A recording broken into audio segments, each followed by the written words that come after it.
Baik, kita akan coba memasuki teorema pertama untuk yang terkait dengan barisan bagian. Di sini teoremanya, jika barisan xn adalah barisan yang konvergen ke x, maka sebarang barisan SNK, di mana SNK ini adalah barisan bagian dari xn, juga konvergen ke x. Berarti bagaimana membuktikannya? Pertama, misalkan xn itu barisan bilangan real dengan sifat xn itu konvergen ke x. Itu diketahui. Yang mau ditunjukkan adalah sebarang barisan SNK, barisan bagian xn juga konvergen ke x. Berarti langkah pertama, kita ambil dulu sebarang. Diambil sebarang barisan bagian dari barisan xn.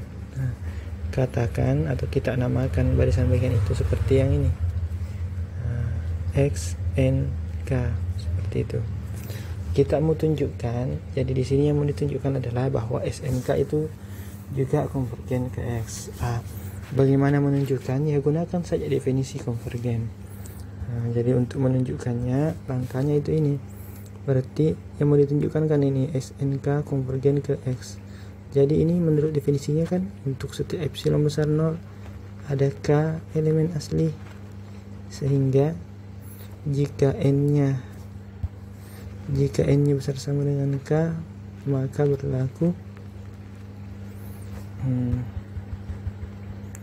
atau bisa kita katakan langsung, untuk setiap n besar sama dengan k, berlaku bahwa xnk kurang karena di sini subbarisan, berarti kita bicaranya di sini bukan n besar lagi, karena di sini k-nya yang jadi fokus. Jadi di sini nanti jadinya untuk setiap k yang besar sama dengan k, berlaku xnk kurang x kurang dari epsilon. Jadi seperti itu yang mau kita tunjukkan. Baik, kita akan coba tunjukkan. Pertama ini, berarti kita ambil lagi sebarang. Diambil sebarang epsilon besar 0. Kita mau temukan si k. K itu tentu asalnya di sini satu-satunya jalan adalah dengan mengingat fakta bahwa xn konvergen ke x.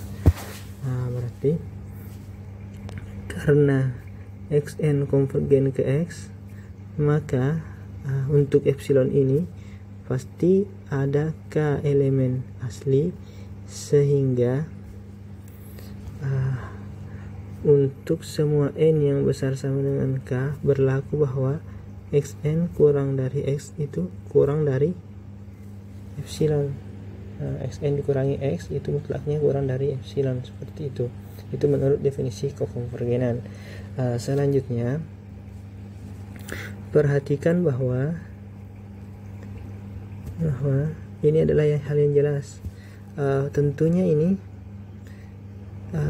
kalau kita mau perhatikan, tentunya k itu pasti lebih kecil sama dengan nk. Saya rasa itu jelas. K itu pasti lebih kecil sama dengan nk, sehingga sedangkan di sini yang dimintakan untuk setiap k yang lebih besar sama dengan k, sehingga diperoleh untuk setiap k yang lebih besar dari atau sama dengan k besar. Ini secara tidak langsung mengimplikasikan bahwa ini kan kalau k besar sama dengan k kan bisa ditulis begini, berarti kan ini nk lebih besar sama dengan k, ini lebih besar sama dengan k, kan seperti itu. Berarti otomatis nk ini lebih besar sama dengan nk, berarti k nya kalau lebih besar sama dengan k, jadi kita bisa bilang begini kurang lebih, Kalau kita punya K lebih besar sama dengan K, maka secara tidak langsung, ini biasanya tidak ditulis, maka secara tidak langsung atau secara langsung bahkan, ini nanti otomatis NK pasti lebih besar sama dengan K, ya tidak? Seperti itu. Maka untuk setiap K besar sama dengan K yang lebih dari sama dengan K diperoleh bahwa nanti di sini langsung SNK kurang X berlaku. Coba lihat, kalau NK nya lebih besar sama dengan K, berarti NK ini yang dimaksud adalah N yang di sini. Salah satu N yang di sini, karena NK nya kan lebih besar sama dengan K. Berarti kalau begitu dia harus kurang juga dari epsilon. Jadi diperoleh untuk setiap epsilon besar 0, atau kita bisa langsung, jadi untuk sebarang, sesuaikan sebarang epsilon besar 0 terdapat K elemen asli, sehingga untuk setiap K yang besar sama dengan K, jadi idenya itu temannya itu ada di sini. Ini tadi diambil sebarang epsilon, ini. Kemudian ada K elemen asli itu ditemukan di sini. Kemudian yang ini. Kemudian bagian yang ini itu diambil di sini. Tidak masalah karena ini kan nanti berakibat ke sini, makanya bisa seperti itu. Berlaku bahwa XNK dikurangi X mutlaknya kurang dari epsilon. Dengan kata lain, kita katakan bahwa SNK itu konvergen ke X. Jadi SNK itu konvergen ke X. Karena tadi barisan SNK itu diambil sebarang, berarti semua subbarisan diambil sebarang, berarti semua subbarisan seperti itu. Dari sini terbukti. Contoh penggunaannya, misalnya seperti yang telah dikerjakan sebelumnya.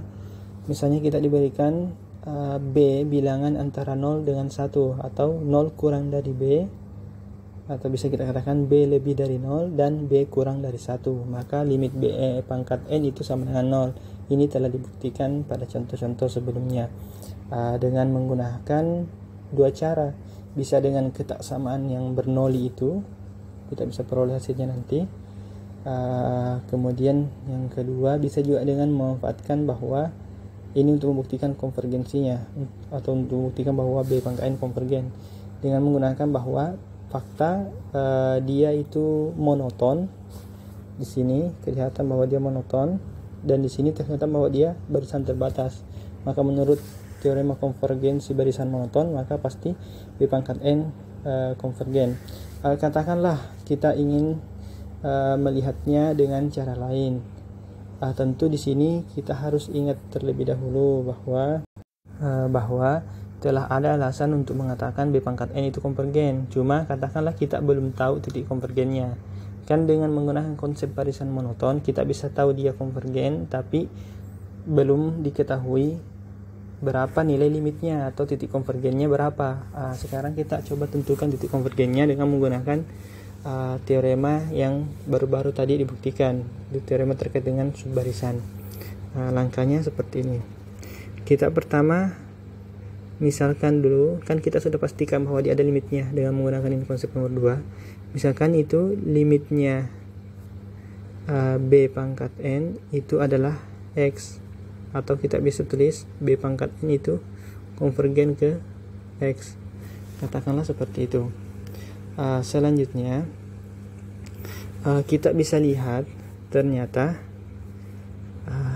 diperoleh bahwa ternyata barisan B pangkat N ini kalau kita pangkat 2 kan nanti akan diperoleh bentuk barisannya B pangkat 2N, kurang lebih seperti itu.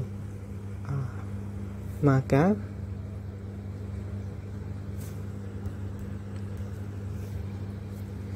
merupakan subbarisan dari barisan B pangkat N. Saya kira jelas karena kan jadi K-nya di sini berbentuk 2N atau 2K, bisa kita katakan berbentuk 2K. Jadi bentuknya itu kurang lebih begini. Barisannya tadi BN kan begini, gambarannya begini. kasih dulu gambarannya supaya lebih jelas. Jadi bn-nya, b pangkat n-nya itu adalah begini: b pangkat 1, b pangkat 2, b pangkat 3, b pangkat 4, seterusnya. Kemudian b2 pangkat 2n-nya, ini subbarisannya. Ini yang sebagai xn. Ceritanya ini berarti b pangkat 2 kali 2 berarti b pangkat 4, 2 kali 3 b pangkat 6, dan seterusnya. Ini adalah xnk nya, dimana nk nya adalah 2k. Seperti itu. Ini secara jelas yang diambil di situ barisannya kan yang ini, yang ini, dan seterusnya di sana. Berarti dia subbarisan. Menurut teorema sebelumnya, teorema yang baru dibuktikan, ini terkait dengan subbarisan konvergen. Karena b pangkat n konvergen ke x, maka harusnya b pangkat 2n juga konvergen ke x, titik yang sama. Seperti itu. Apa akibatnya? Berarti kita bisa tulis seperti ini. Akibatnya, dengan sifat aljabar barisan,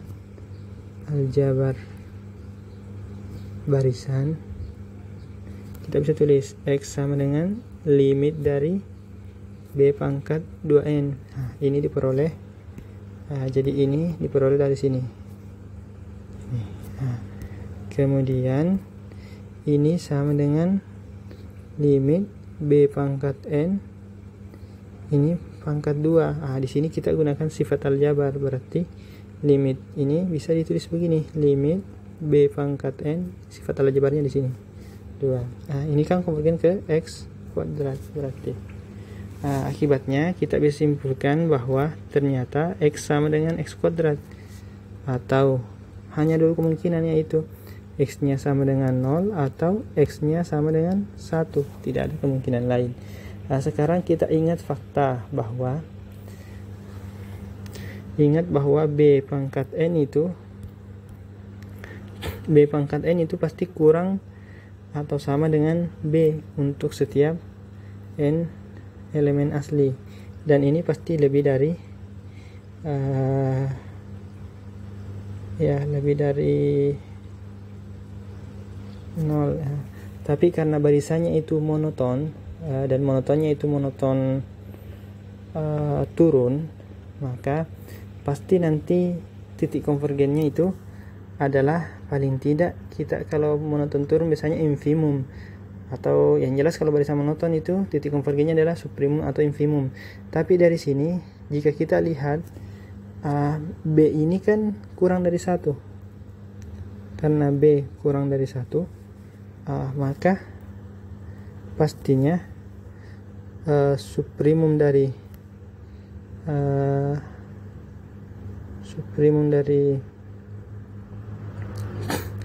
b pangkat 2 pangkat n itu pasti itu juga kurang sama dengan b, kurang dari 1. Berarti dia kurang dari 1. Berarti ini tidak mungkin. Jadi tidak mungkin, ini tidak mungkin. Jadi kalau itu tidak mungkin, maka satu-satunya jalan adalah haruslah x sama dengan 0. Jadi terbukti bahwa titik konvergennya adalah di 0. Jadi limit b pangkat n ini pasti adalah 0. Bisa juga seperti ini mencari 0-nya. Tapi kalau menggunakan Bernoulli tidak perlu, karena kita sudah tebak di awal bahwa dia 0. Ini cuma anggaplah salah satu jalan untuk mencarinya. Seperti itu.